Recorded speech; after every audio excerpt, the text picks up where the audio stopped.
Imagine standing in a bustling fish market. It's a hostile environment of absolute sensory overload, filled with unpredictable, rapid movement and overlapping threats. Navigating through this maze is Mochi. To the naked eye, he appears small, soft, and entirely vulnerable, a picture of ordinary fragility moving through a dangerous space.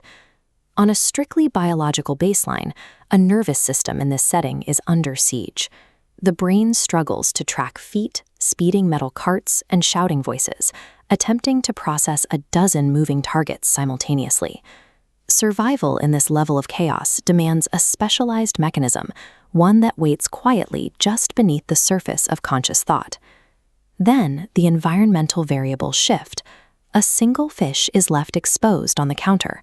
In a fraction of a second, the surrounding chaos drops away, and a threat becomes an opportunity. Biologists call this sensory gating.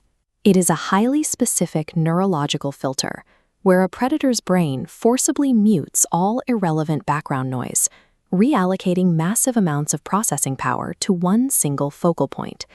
This diagram maps that exact neurological shutdown. We start with a complex network processing the entire market, but as peripheral awareness drops, active connections are rapidly severed. The world functionally goes dark, leaving only a single brightly glowing node locked onto the target.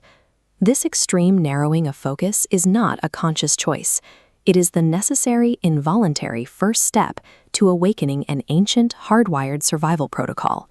The exact millisecond the trigger is pulled, standard time plunges into extreme dilation, and the conscious self is forced to yield control.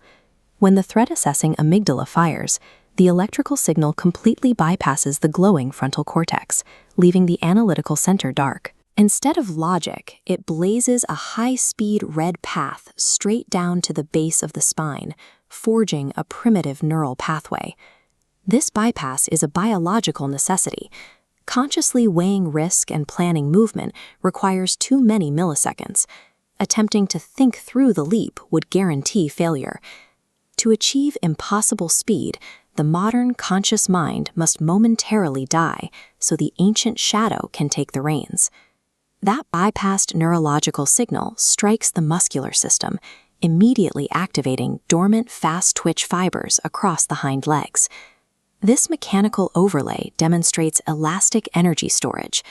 Deep within the feline biology, the tendons act like heavily tensioned metal springs, being compressed to their absolute physical limit to load massive potential energy.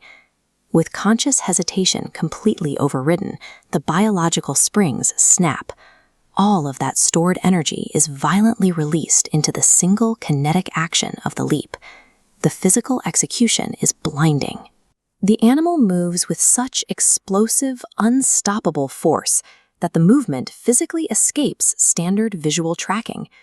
Contrast this flawless motion with the clumsy, hesitant way we normally reach for a falling object or step through a crowded room. At this scale of speed, the conscious mind steps aside. Biological hardware takes over, executing a sequence too fast for manual deliberation to manage. Behind the counter, the fish seller is frozen, experiencing absolute biological paralysis in the face of the strike. This timeline chart maps exactly why. The tiny bar represents the microscopic physical duration of the shadow strike. The massive bar represents the minimum processing time of the human visual cortex.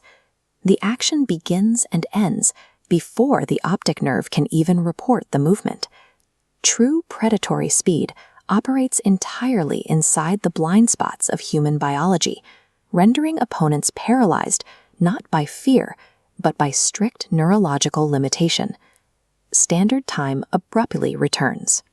The fish is gone. The seller is reeling in shock, and Mochi has already retreated to the shadows with the prize. The physiological calm-down sets in immediately. The adrenaline clears the bloodstream, the shadow flame subsides, and the analytical frontal cortex reboots to survey the aftermath. Sitting quietly with the prize, there is an introspective reality to process. There is a heavy psychological weight in witnessing your own hidden capabilities. Winning a high-stakes encounter like this leaves the victor with the sudden, terrifying knowledge of the monster that resides within them. That exact same ancient predatory wiring, that shadow self, lies completely dormant inside the human nervous system. Modern society demands we suppress it. We are trained from birth to prioritize conscious, polite restraint over amygdala-driven instinct. But in moments of absolute crisis, or when peak performance is required, conscious restraint becomes a fatal liability rather than a virtue. To achieve the impossible and master a chaotic world, you cannot overthink. You must be willing to step aside, look deep inward, and let your inner shadow take the reins.